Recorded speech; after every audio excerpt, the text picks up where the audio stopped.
down. We'll make sure they're squared up on the film. If you get a drink, they're asking for these. I'm not doing that. That's what I figured. Let's see. Hey, Tom. Hey, how you doing? I'm good. How are you? Good. Give me just 1 second. I think they want us to wait until we get started right at noon. Okay, you good in here? Great. Anything else? Good shape. All right. Thanks, big guy. check in a little bit. I gotta get a picture of this.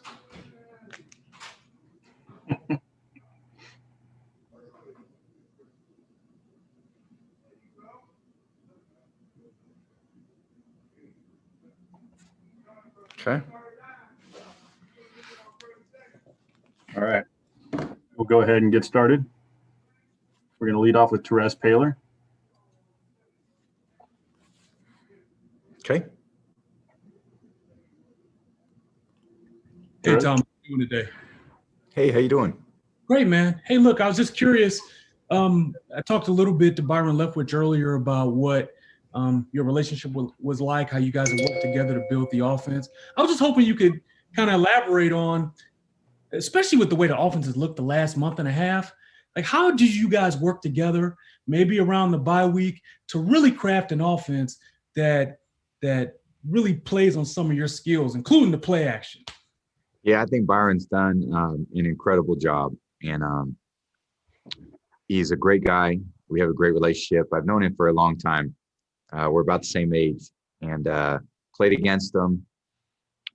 Always had a lot of respect for him. And then now that we're working together, it's been great. He's got a great work ethic, great football IQ, and it's just been a growing process for both of us and growing together. And when you work together for a long period of time, you start, we begin to see the game very similar. When he's watching film, he thinks, oh, this is what Tom would like, and vice versa. So it's taken some time to get there because we didn't have, obviously, a lot of the things that we normally have with football. And over the last, couple months, we certainly execute a little bit better. And that's a credit to all the coaches, all the players who have really worked hard to get us to the point we're at in this season, which is 6 days to go and 1 game left. And it's for everything. So I'm excited to see what we can come up with for Sunday. We'll go to Dan Pompey. How come I don't get to see them at all? Why do I just get to see me? What's up with that, Chris? Hey, Tom. As you know, you and Michael Jordan both have 6 championships. What do you think of Michael and the possibility of having 1 more championship than he has?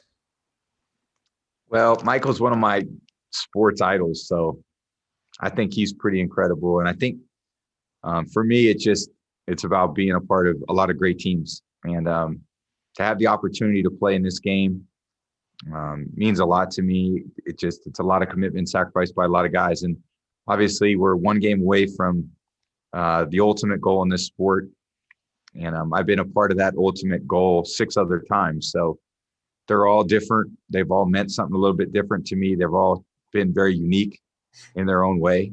And it'd just be cool to accomplish it this time. I don't compare them to the other times. Those were all magical moments in my life, and no one could ever take those away from me. And hopefully we can finish this season strong and, win a Super Bowl. That's why we're here. That's why we're playing, and make for a really magical season for us.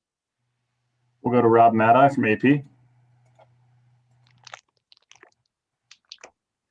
Hey, Tom, to be able to do what you've done requires obviously a ton of discipline and sacrifice. We know about the talent.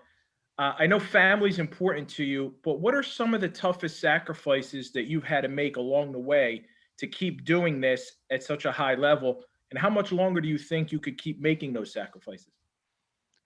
Well, I think football for me is obviously been my sport. It's in a career, but it's really become it's part of my daily life, because a lot of the decisions I make I'm always thinking about, how does this impact my football? How does it impact, my off-season training?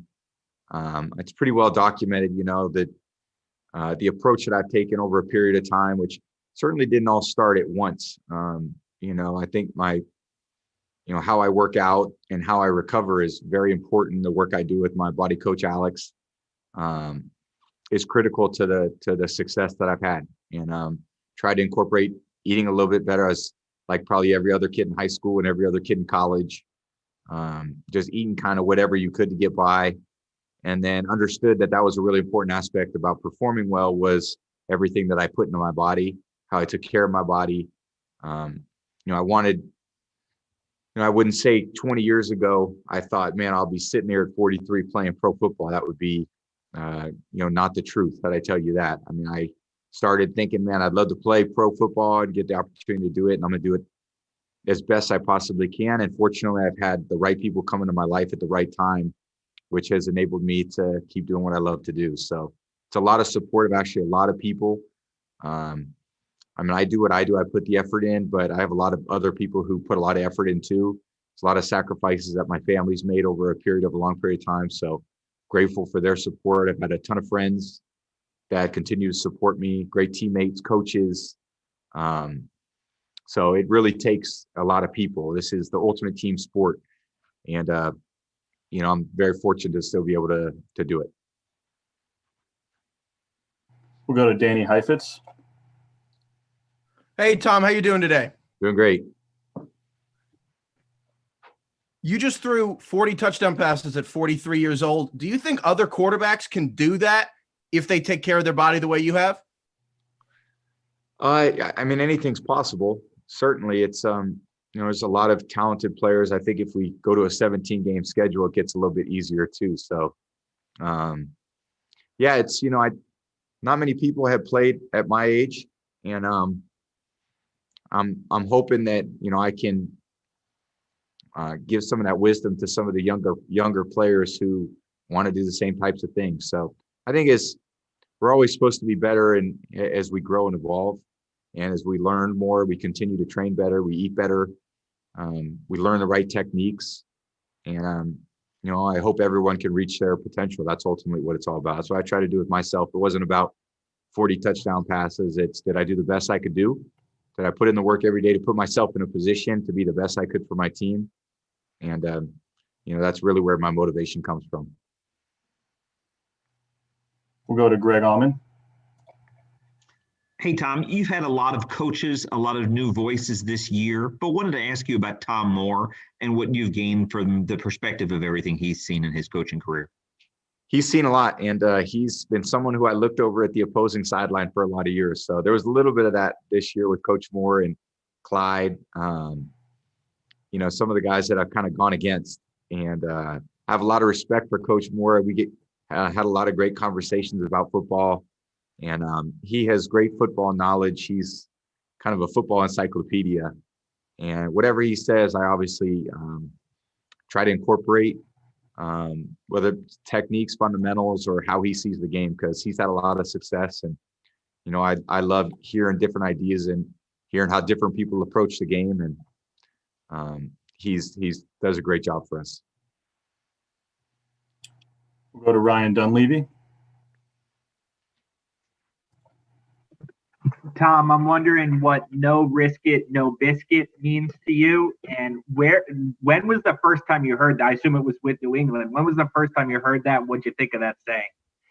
I heard of it in a press conference, and I've heard it quite a few times this year, and that's referencing BA's approach, and I really love his approach. He's coaches to win, and I don't think there's any fear he has about things not going the right way. I think he has an approach and style, and he wants us to go out there and perform at our best, and he's not going to hold anything back. And if there's an opportunity to take over the game, that's what he's going to do. So, I really enjoyed it, embraced it, and, love going out there, trying to perform for him, perform for this team. And he's done an incredible job for us this year. We'll go to Nate Burleson. Hey, what's up, Tom? How you doing? Nate, I love your show, man. You guys do a great job. Peter and Kay, you guys do a great job, man. Keep it up. I appreciate that. That means a lot, man. So I'm working on behalf of Extra, so I want to take a little bit of a different spin when I ask you a question. I've talked with Jermaine Wiggins, Randy Moss, Deion Branch, all my former teammates, and yours. And I was always fascinated with your career, being a wide receiver.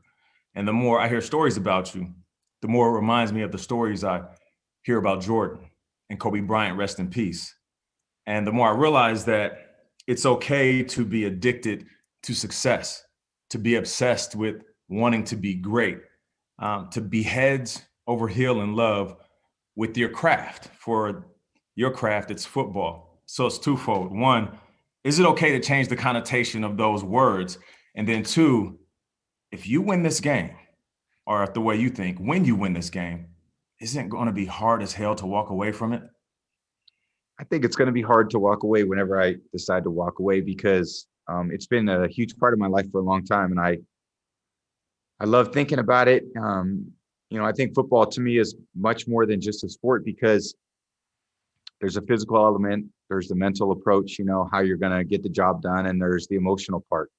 And all those things, I've found kind of ways to evolve at different times so that I could maximize my potential. And I think for an individual player like myself as a quarterback, it's never about what I do. It's really always about what we do because so much of it's being on the same page with my teammates, with the receivers, the tight ends, with the offensive line, with the coaches. And, part of the success and the enjoyment of the success is being able to enjoy that success with everybody because everybody plays a critical role. And there's nothing you can accomplish in football without the support of the entire team. So, I chose team sports for a reason because I love having teammates and I love sharing those experiences with those guys. And I love seeing those guys reach their potential. And I think for an older athlete like myself, so much of the enjoyment comes from me helping others too. So that's probably why I'm still doing it. It's not about, me, Tom Brady. It's about us, the Bucks, and what we can accomplish. And, we just got to go finish the deal. So it's been a great year thus far. I've learned a lot about myself, learned a lot about my teammates. But we've got a chance now to go accomplish the ultimate goal.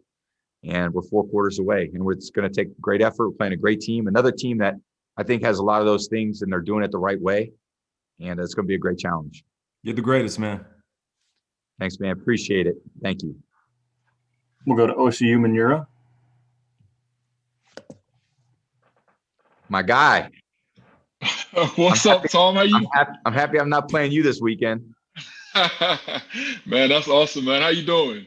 I'm doing great. Good talking to you, man. Man, it's really good talking to you too, man. Now I got to be completely honest with you, Tom. I was one of the people who said, some of this guy's success has been down to being in New England and being with Coach Bill Belichick, but you have absolutely obliterated that narrative, man. And I'm so happy to see you, and I'm happy to see what you've done down there in Tampa. Let me just get that out the way first. You're coming clean. Is that what's going on? Exactly what's going on, man. I'm coming clean. But now, obviously, there's a guy who you're going to be going up against. People talk about it's you against Patrick Mahomes, but it's really not. It's you against that Kansas City Chiefs defense. And the guy who's the defensive coordinator was the guy who was the defensive coordinator in 2007 with the New York Giants. How do you feel about that? And, are there any differences or similarities between the two teams that you're about to go face? That 2007 game is one of my least favorite football memories, just so you know. And probably because I had a lot of you on top of me with grass stains on my back, you and Trey and Justin. And, you guys had a great defense and you guys were an incredible opponent that day and you guys deserve to win. So it's tough. I think Spags runs a great scheme and I think he really caters to the strength of his players. And, I think his scheme's evolved different times, and I played him several times over the last, 13, 14 years. He's got, I think he's a tremendous coach, and everyone seems to love to play for him, and it's a tough game. So I know he's going to have those guys ready to go. They'll be prepared. They got a lot of great players on that defense, a lot of veterans. A lot of guys who really understand football. Obviously, the moment's not too big for those guys. you know, they've been on the biggest stage last year, and they played a great game and beat the Niners to win last year's Super Bowl. So it's going to be pretty tough, and we'll be up for the challenge. It's going to be a great game. I look forward to it. Still got 6 days to prepare, and then we'll go cut it loose, see what we can accomplish. And I appreciate you, Tom. I'm really rooting for you guys, man. Go do it. Thanks, OC. Appreciate it, man. Great talking to you. We'll go over to Rick Stroud.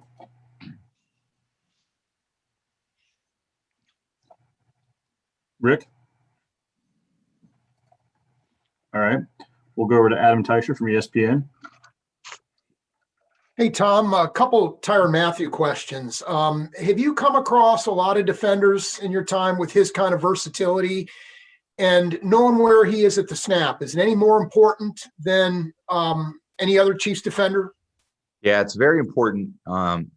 Really love Tyrann as a player, and you know, competed against him, saw him in college, loved his game, got drafted by the Cardinals, an incredible, talented player, great leader, loves football, is a student of the game. I could tell he watches a lot of film. He's in on the quarterback. He wants to know what that quarterback's doing. And there's a lot of versatility. He played corner in college, played safety, played nickel. So he can cover guys, can cover tight ends, can cover receivers, can blitz. So he's just one of those incredibly talented players that can really do it all. And I think you definitely, as a quarterback, better be aware of where he's at, or else he'll change the game. And you know, I really love him as a player. I think he's got great ball hawking ability.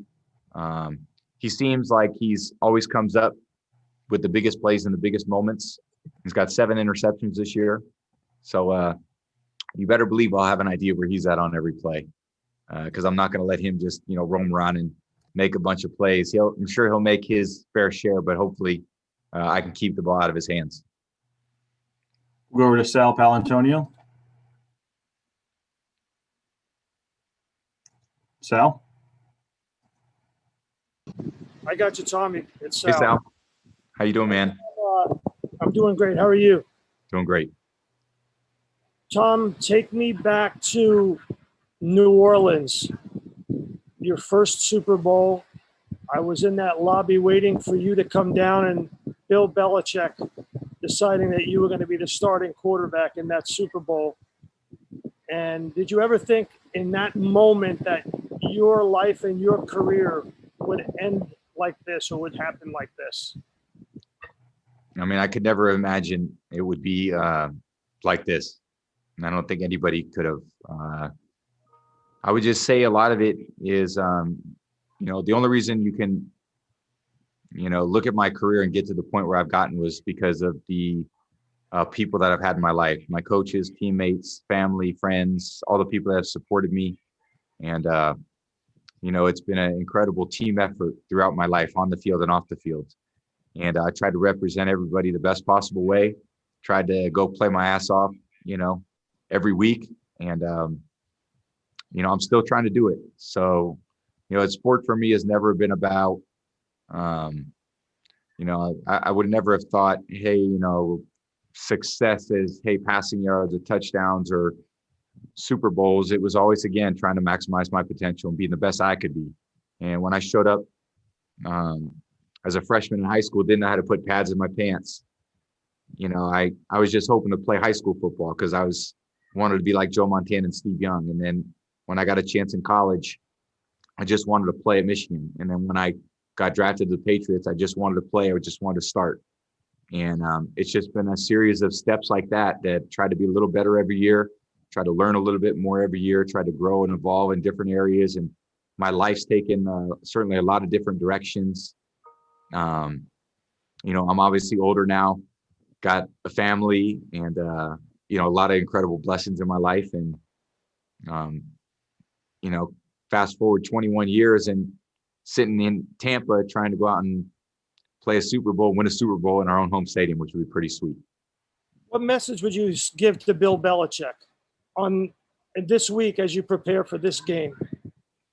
Well, I have a great relationship with him. And again, I'm just incredibly grateful for, you know, what he's meant in my life as a coach. And he was everything you could ask for as a player. And, I love my time. I had 2 incredible decades there. And, my football journey took me to a different place. And I certainly could never have accomplished the things in my career without his support and his teachings, and incredible coach and mentor for me. And I've had a lot of those in my career, but obviously he's at the top of the list. All right, we'll go to Sarah Walsh. Hi, Tom. I'm just curious, you were talking about the experience and how you try to help others. And if you could go back to Tom Brady's Super Bowl I, what you didn't know then compared to Tom Brady Super Bowl X, what would Tom Brady Super Bowl X tell that kid back in that first Super Bowl that was suiting up to play? Well, it's a long time ago. I think what you realize, and obviously having more perspective than I did at that time, it's a tough journey to get here, and you just got to enjoy the process of the week. And, win or lose, you just got to lay it all on the line. I think it's a great game to play in because everyone's watching. It's a tough game to lose. Let me say that. So I've had some really tough losses in this game. Those stick with you for a long time. I've had some incredible wins, and I'd much rather be in the game than not be in the game. That's for sure, because the only way to win it is to be in it. But it's a pretty tough if you lose it. So you got to do everything you can to prepare yourself for what you're going to face. And we're facing a great team, offensively, defensively, really well coached, got a great kicker, a great punter. So it's a tough game. It's a tough matchup, but we'll be prepared. We'll be ready to go. We're going to go over to Panini Kid reporter Caleb Byrne. Hi, Mr. Brady. Thank you so much and congrats. Thank you, Caleb. Appreciate it. How old are you? I'm 12 years old, sir. Way to go, man. Congratulations. Thank you. So 2020 has been a absolutely insane year. The reason I am not at the Super Bowl actually on Sunday, but have you been able to find anything good in this crazy 2020 year? Absolutely. Absolutely. I think there's a lot of good to take from, tough circumstances, tough situations. And I think last year for me was obviously spent a lot more time at home with my family and less travel, and probably understood more of what the most important things in my life were. And I got to really focus on what my job was, my career, got to really focus on my kids, my family. And those are 2 of the most important things in my life. So it's a good question. I think there's always, anytime there's tough circumstances, it's great opportunities to grow. And I think if I look at my life and all the things that have been the most challenging things in my life, that's where the areas where I grew the most and I learned the most. So I'm grateful for those moments. I know we don't always want to go through them, but at the same time, when you do go through them and you come out the other side, you could be a much better person, much more aware of the blessings that you have in your life, and then try to, as you move forward in your life, understand that, we're always going to be here to learn and grow and, be better each and every day. We'll go to Jenna Lane.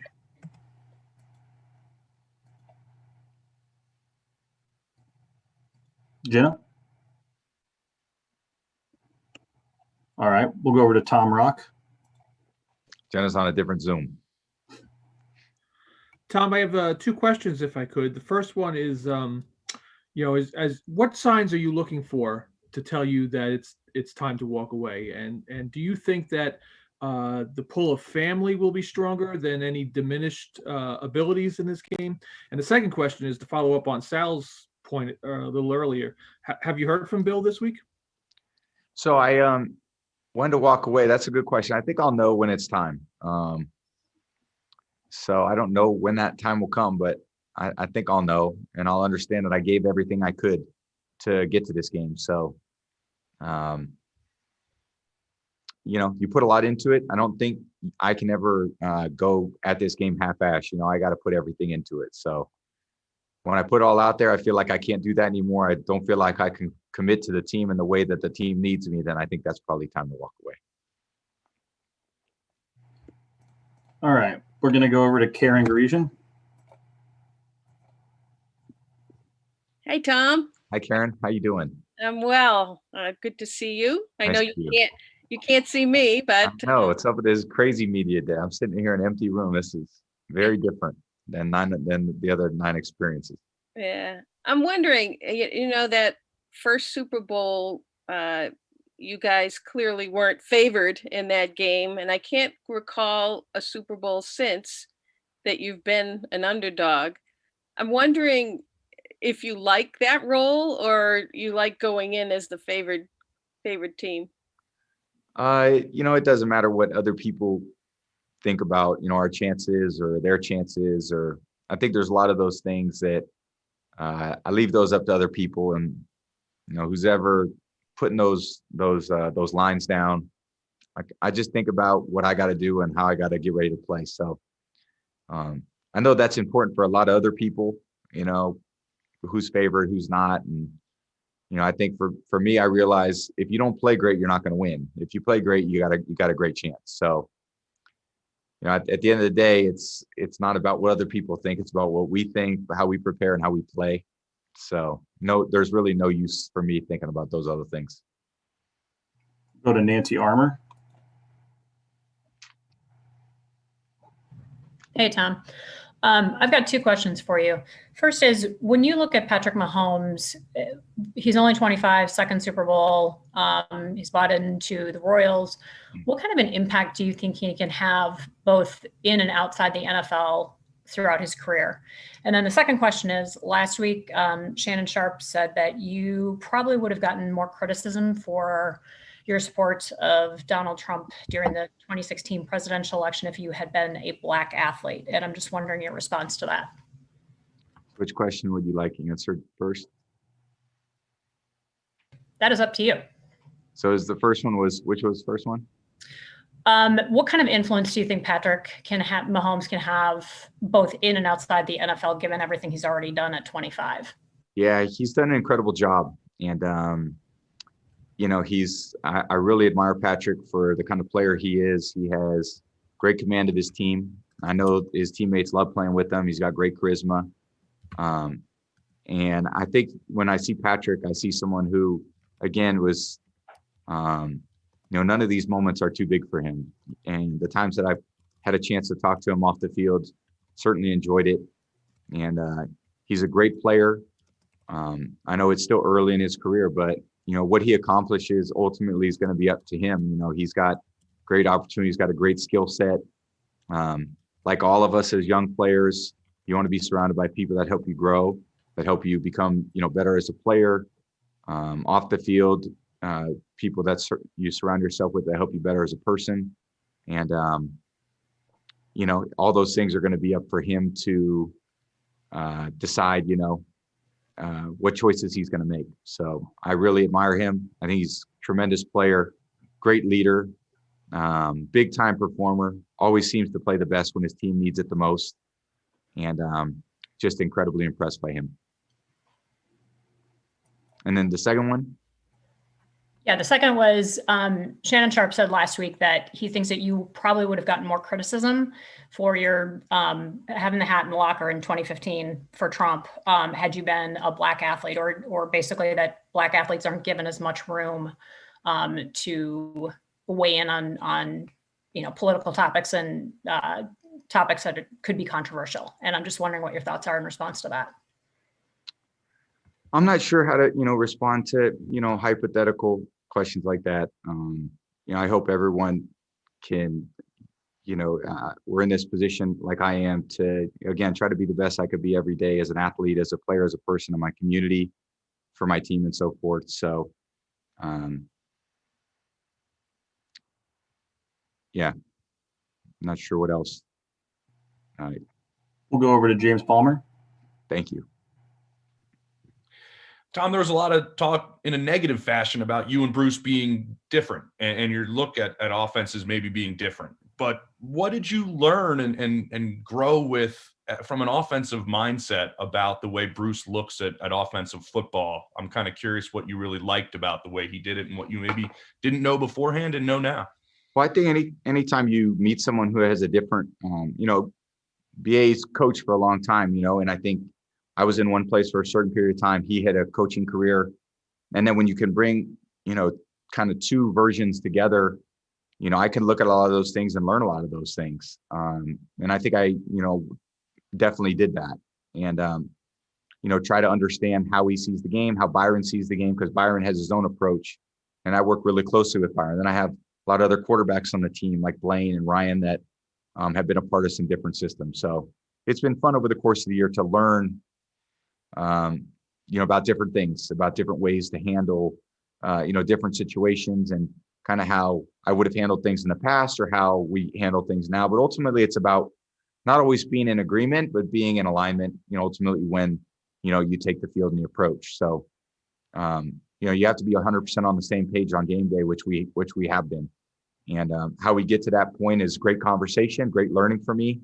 And ultimately just going out there and, again, when game day comes, you got to put, it's more reactive than anything else, and just try to go out there and perform well. And based on whatever's called, try to go out and execute as best I possibly can. We're going to go to Play 60 Kid, Amaya Brandon.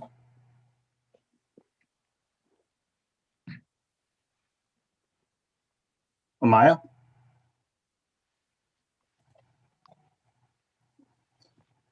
All right. One sec. We're going to go over to Karen Loftus from WFLA.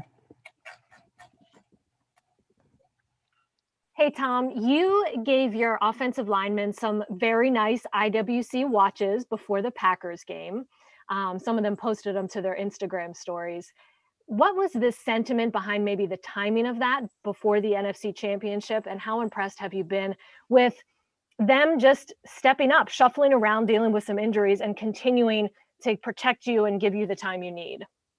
Yeah, it's just a small token of my appreciation for what they do. And, they're very unheralded. Offensive line usually doesn't get mentioned unless something bad goes wrong. But, those guys have worked their tails off. There's a lot of guys who've been in and out of the lineup. Had different guys step in at different times. Donnie, Allie, Ryan, Cap, and Tristan have done a great job. Joe Haig's come in at different times. AQ. Stinney's done a great job coming in. Josh Wells has done a great job. So it's a great group. I have a lot of trust and confidence in those guys, and they performed well as the season went along. They were originally Christmas gifts, but I couldn't get them delivered in time. So there was no, whenever they got delivered, they got delivered. It just took a little longer based on kind of some of the things being shut down in Europe. But I'm just appreciative of those guys for their commitment. And it's a great group of guys. Great line coaches, Joe Gilbert, Harold Goodwin. Goody I've known for 25 years. He was one of my teammates at Michigan. So we've had a lot of time. We've had a lot of time to communicate over the last 6 months. And we're going to need to play our best game. So this would be a great time to do it in the biggest game of the year. We're going to go to Darren Smith from ESPN Kansas City.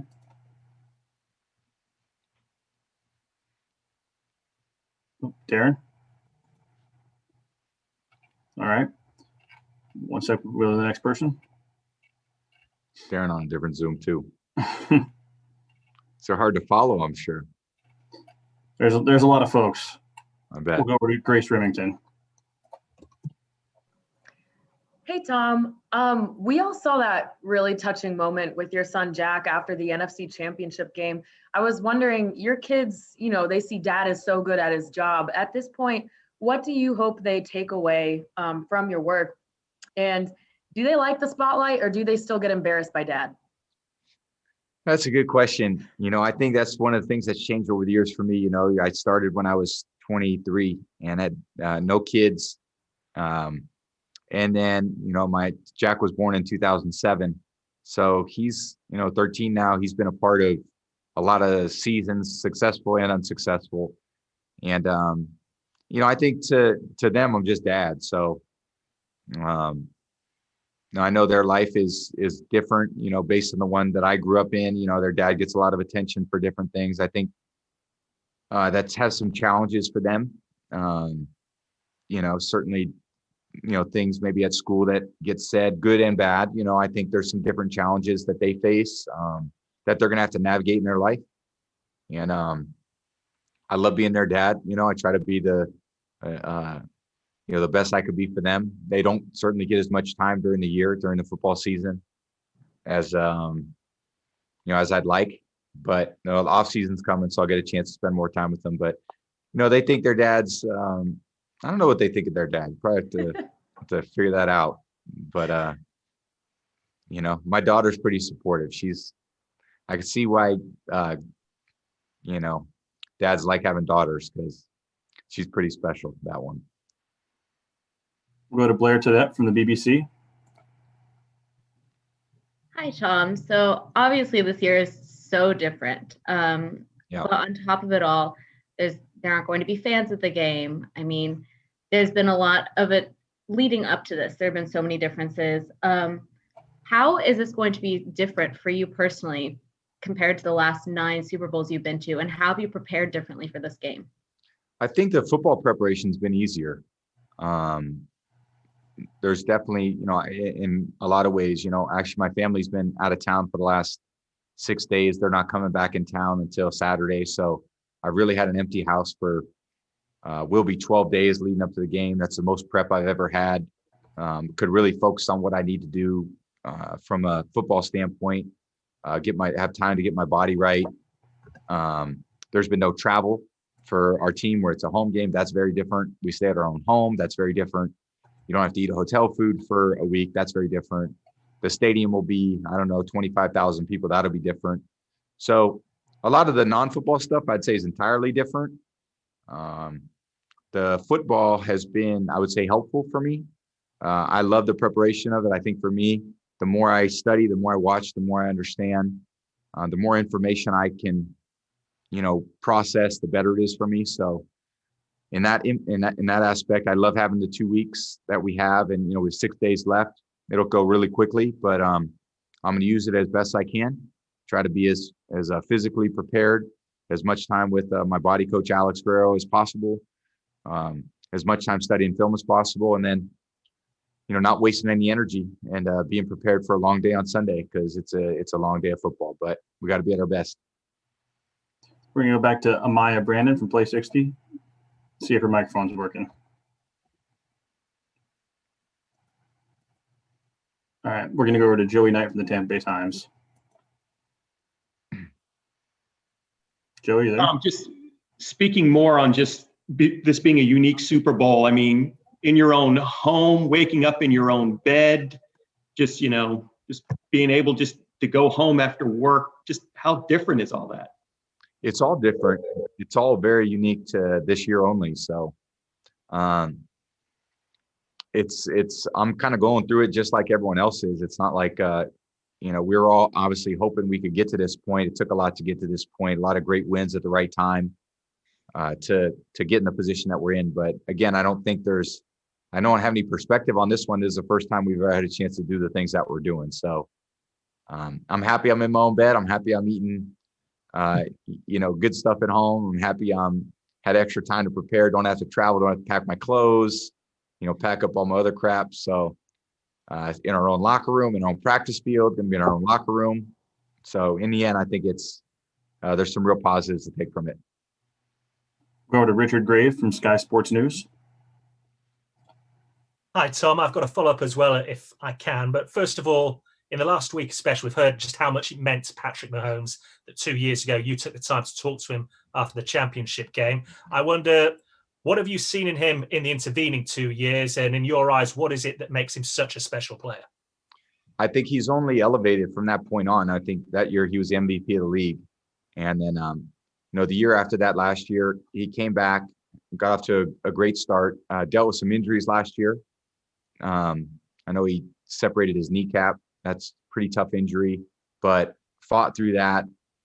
Didn't have the same statistical year as he had in 2018, but, goes on to win Super Bowl MVP. And, that's an amazing accomplishment to win MVP in 18, win the Super Bowl in 19, and then this year have the kind of year that he had, which is probably more similar to the year that he had in 2018. And I just think he's just going to keep improving. I think he's, I don't know him that well. I know obviously quite a few people that do know him, and they say great things about Pat. And the times that I've been around him, I really enjoy the time, he's got a great maturity about him. He's, again, great leader. He's got great charisma. Again, I think it always speaks a lot when the players that he plays with say great things about him. And it looks like all those guys on the Chiefs, they love that Pat's the leader. He's got a great relationship with his receivers. I think that always says a lot.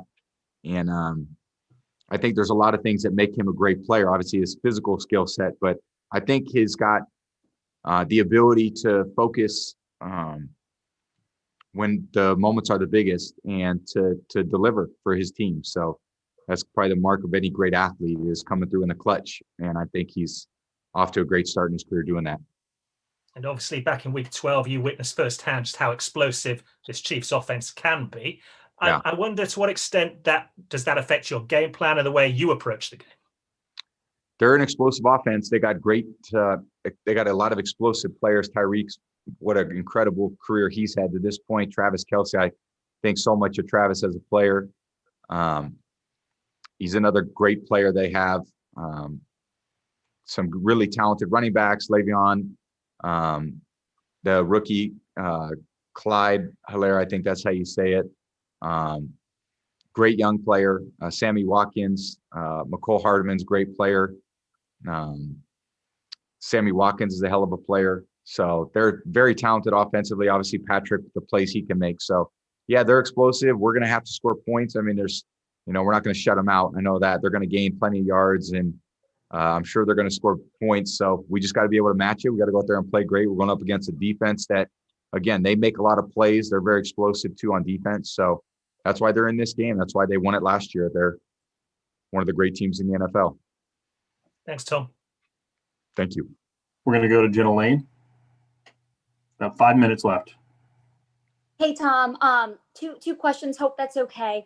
The first one, all of us that watch you on a daily basis have seen how much fun it looks like you're having. You're playing at such a high level. You said a few minutes ago, you'll know when it's time to walk away. You've also said in the past you want to play until 45. Would you consider playing beyond 45, especially with the way you're playing right now? Yeah, definitely. I would definitely consider that. And, again, I think, it's a physical sport, and just the perspective I have on that is, you never know kind of when, that moment is, just because it's a contact sport and there's a lot of training that goes into it.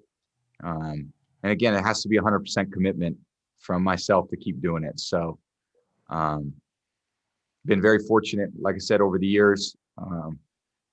Alex and I work really hard at, making sure physically I can still prepare, perform at the biggest, perform at my best, because, you take different hits, you take different, over the course of the year, deal with different bumps and bruises, different injuries and so forth. So, it's just going to be me continuing to make that commitment to making it part of my year-round process to play football and continue my career. So definitely. And Patrick is trying to do something that you did in 03 and 04, winning back-to-back Super Bowls. It is so hard. What makes it such a challenge to do that? I think what makes it such a challenge, it's hard to win one Super Bowl. So to win two is, way tougher than that. And obviously, has anyone ever done three? I don't think anyone's ever done three. So that just is something that's, it's difficult because it's tough to win one Super Bowl. Every year, it's 32 teams at it. Every team can only spend the same amount of money. Everyone drafts, that everything's meant to be 8-8, and their salary caps. You just can't go buy a football team. You have to develop players, develop processes, and, put good processes in place so you can be consistently, a great football team. And our coaches have done that here. When I got here, is part of the reason why I came here is because there was a lot of great things that were here. Great coaching staff, great players. I felt like I could come in and really help the team win. And, this is what we all hope to get to this point in the season, which we have. And now we got to go try to finish it off. Appreciate you. Thank you. Thanks, John. Our last one will come from Josh Dubo from the Associated Press. Hey, Tom, are there things in Patrick's game that you as a fellow quarterback look at and say, man, I wish I could do that? Definitely.